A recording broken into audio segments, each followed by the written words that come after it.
Bon, bah là, ce que je vais faire une deuxième courte vidéo sur les rumeurs qui ont couru sur moi, celles que je connais, quoi.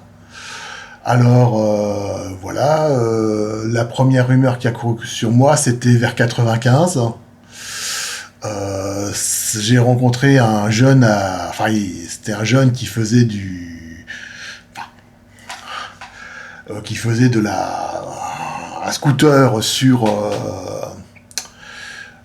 et qui était en scooter, quoi, et il roulait en scooter à côté de chez moi.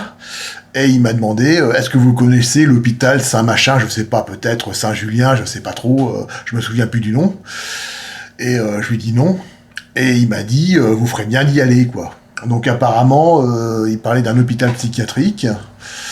Et donc la première rumeur qui a couru sur moi, c'était que j'étais fou. Ensuite,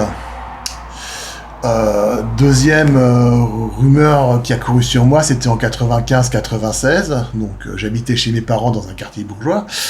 Et là, ma mère est rentrée chez moi catastrophée, enfin chez nous, enfin chez elle, quoi, voilà. Et elle m'a dit, ah là là, il y a un violeur qui habite dans notre rue. J'ai peur de sortir et de me faire attaquer. Donc c'était le début du harcèlement vraiment lourd.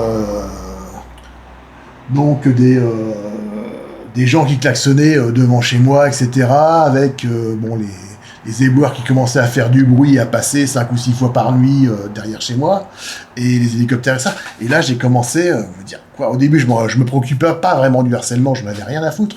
Mais là on me dit que j'étais un violeur, mais merde, j'ai violé qui? Moi j'aimerais bien le savoir, quoi, mais bon, non, bon.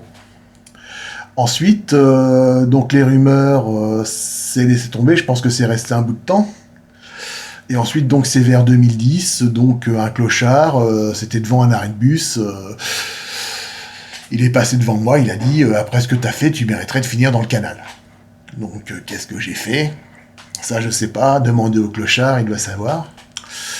Ensuite, autre rumeur, c'était donc une hospitalisation en psychiatrie en 2011 à ma demande. Donc l'hospitalisation, il y avait une sorte de disons jeune défavorisé des cités qui m'a dit pédophile. Donc ça c'était la rumeur qui a couru. Ensuite c'était encore un arrêt de bus à côté d'un supermarché. Donc il y a des gens qui boivent à côté du supermarché, qui vont chercher des canettes au supermarché. Et là c'était vers 2017-2016, quoi, un truc comme ça, quoi. Il y a ou même un petit peu avant, je sais pas. Donc il y a le mec, enfin j'ai entendu une voix à côté, c'est lui. Et là j'ai vu un mec, un mec qui boit, qui a tapé un gros coup dans la vitre de l'abribus, quoi. Un gros bang, quoi. Et donc apparemment c'était moi dont on parlait, mais on parlait de quoi, je ne sais pas. Et puis la dernière rumeur dont j'étais au courant, c'était pendant une hospitalisation en psychiatrie, donc c'était donc un cinglé qui m'a dit Couffard et PD. Couffard et PD, c'était la dernière rumeur en cours, quoi, voilà. Peut-être parce que j'écoute du métal, peut-être que c'est ça, Couffard. Et PD, c'est peut-être parce que bon, voilà. Donc, voilà les rumeurs dont j'ai été au courant. Celle-là date... Ah non, elle date pas de 2023, elle date de 2020. Mon hospitalisation de 2020 en psychiatrie. Je vous raconterai les circonstances dans les prochaines vidéos. Je finirai le chapitre 7. Ah ouais, alors, dernier, je vais spoiler un peu. Donc, la phrase qui a été enregistrée, la phrase que je prononce de temps en temps...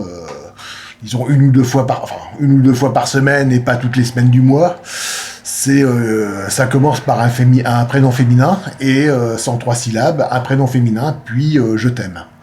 Donc c'est ça la phrase qui est diffusée et qui est diffusée à chaque personne qui passe dans la rue et qui croit que c'est moi qui dit ça. Donc voilà, fin de la chanson. Donc c'est censé créer de la peur et générer du harcèlement, quoi, voilà. Donc voilà pourquoi je suis harcelé, les rumeurs que les harceleurs diffusent et les enregistrements disant un prénom féminin et